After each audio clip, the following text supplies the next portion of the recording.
You know, I've had conversations with people about it, and it's like, Jesus, like just trying to get the documents, like when they're trying to get the Epstein files, like the state of New York, one of the district attorneys was hiding documents that have forced them to give documents.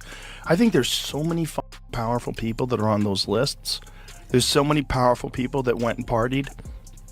Air quotes, partied. And how many of them went to the Diddy parties? Have you been paying attention to the trial? Oh, yeah. Trials. Wild. Why don't they air it the same way they aired the coverage that Johnny Depp. Welcome back to Fame Flux, where the truth behind fame gets exposed.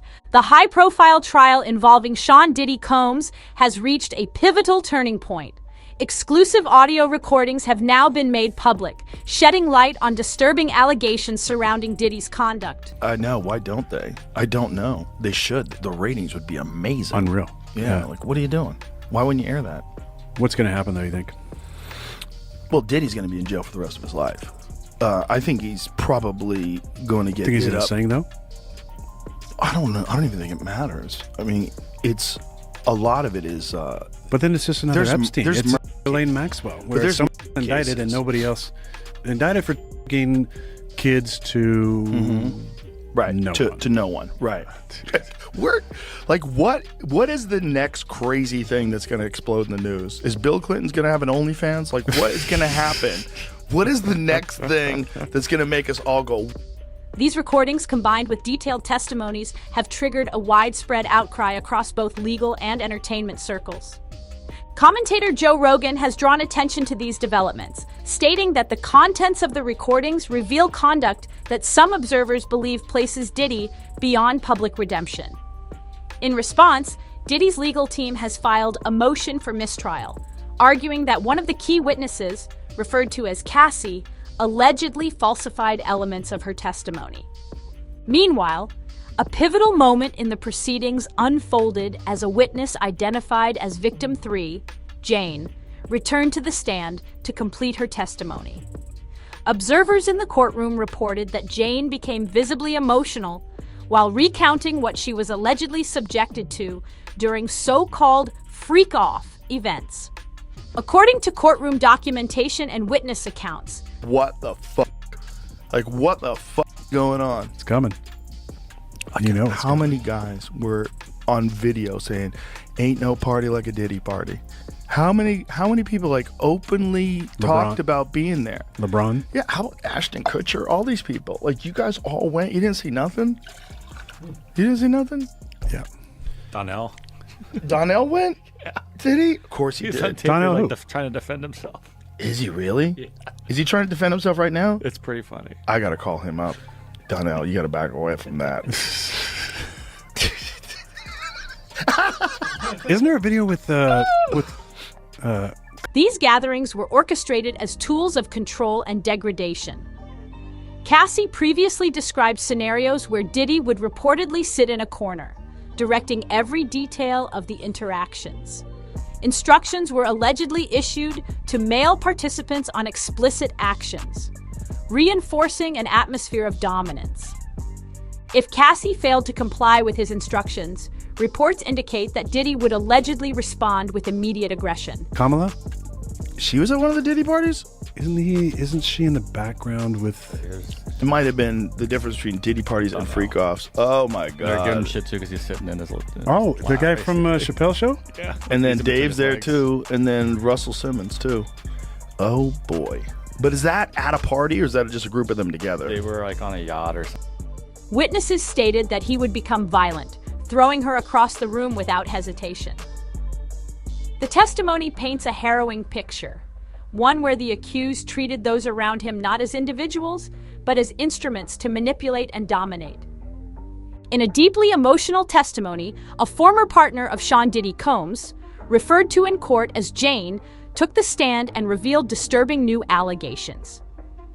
With visible distress, Jane recounted how Diddy allegedly coerced her into highly exploitative situations involving multiple men, driven by his need to dominate and control. Jane claimed that she was regularly forced to ingest high doses of ecstasy, reportedly administered to keep her conscious and compliant during these orchestrated events. According to her testimony, these episodes were not isolated. They were methodically planned and repeated with increasing intensity over time.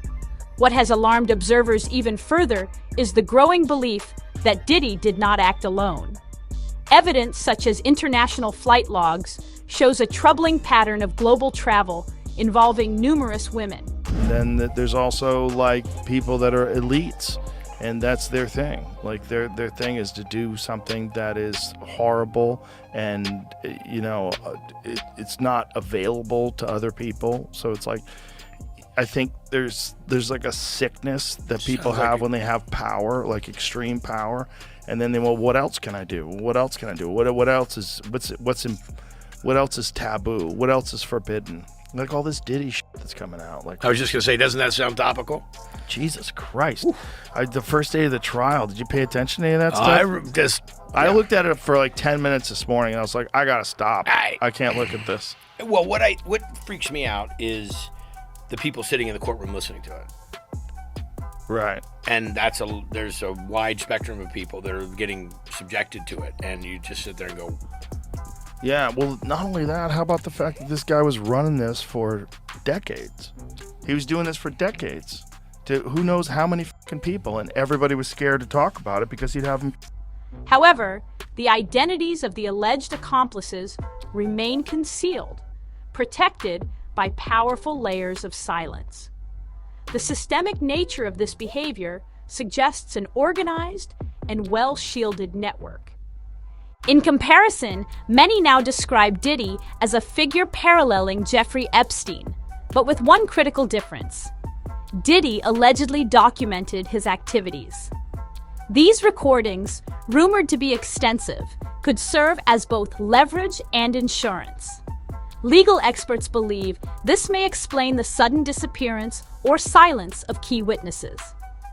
During a recent episode of the Joe Rogan Experience, the host detailed the alleged operational structure behind these events.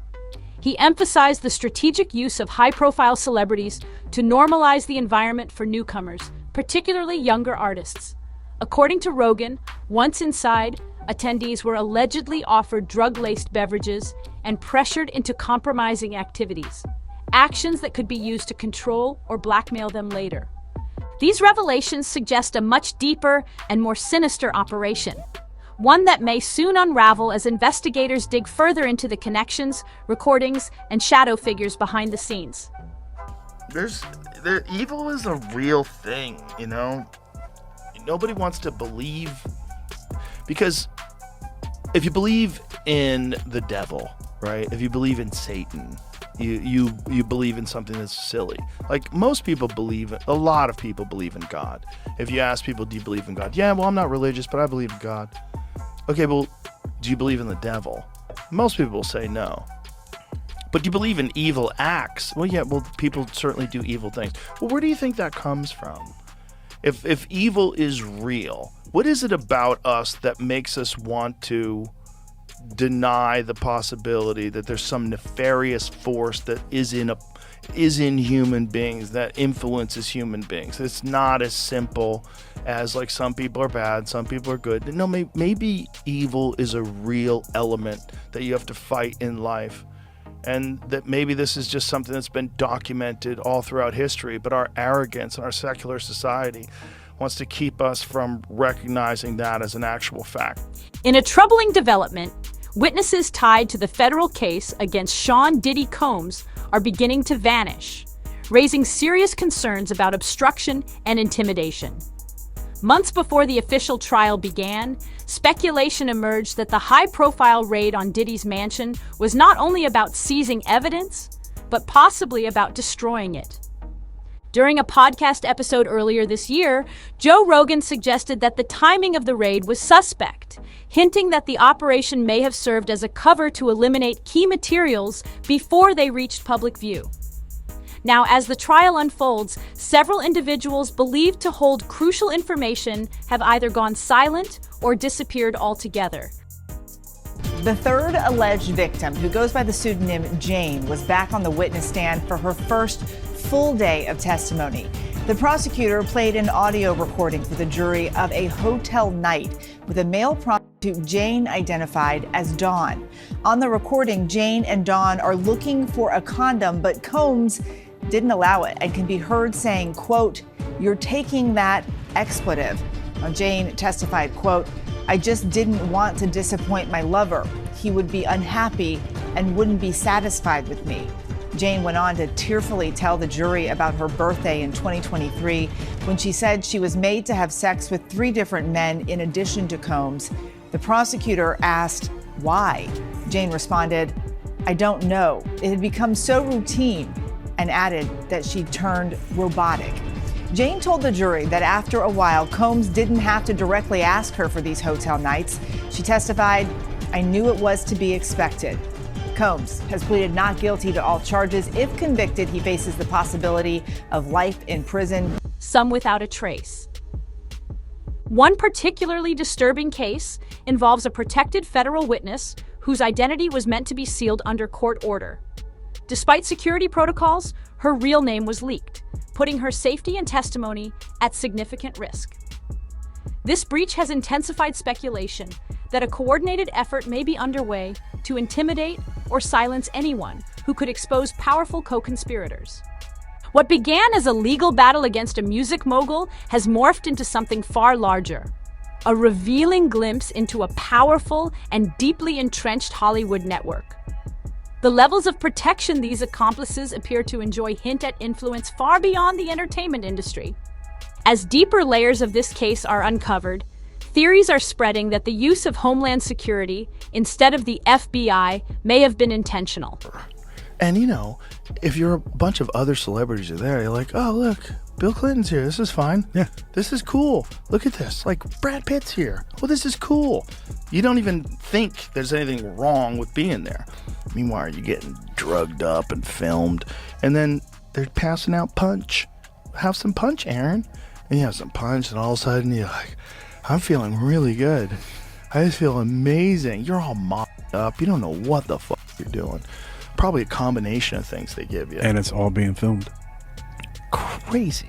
Now, if that's not an intelligence agency operation, it's just one evil super genius who figures out how to compromise everybody by...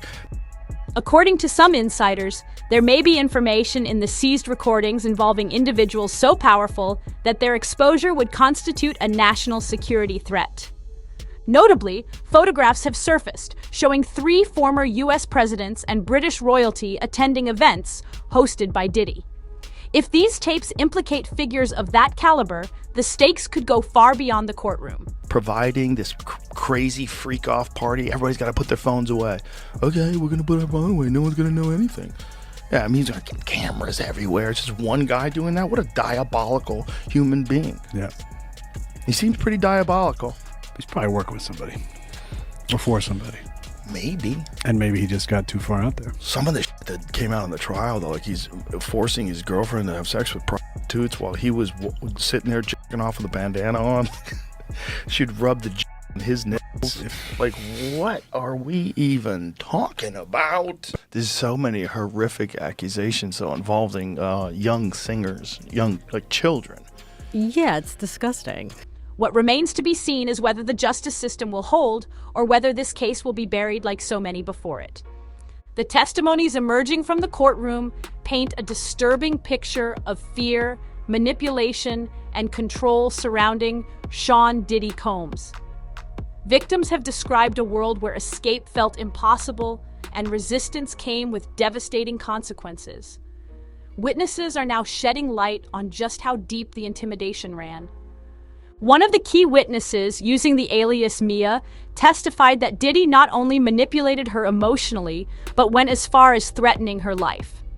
According to her sworn account, he brainwashed her into believing that if she ever contacted law enforcement, Day 18 of the Diddy trial just wrapped up with exclusive audio recordings of Diddy being released to the public, along with disgusting details of Diddy's sexual abuse. Joe Rogan is exposing these details, and they prove that Diddy is beyond saving now. Not only that, but Diddy's lawyers have just filed for a mistrial, claiming that Cassie lied during her testimony. Victim 3, Jane, is back on the stand to finish her testimony, and allegedly she started crying, explaining what Diddy forced her to do during the freak-offs. There's a lot to cover, so let's break it down. he would have her killed. This chilling statement aligns with broader allegations of control through violence and fear. Another testimony came from Brianna Bunga, a friend of Cassie Ventura. She told the court that Diddy once dangled her over a 17th floor balcony and, in a separate incident, threw a knife at Cassie in a fit of rage. Brianna revealed she frequently saw Cassie battered and bruised, but remained silent out of fear, convinced that reporting him would only worsen the abuse.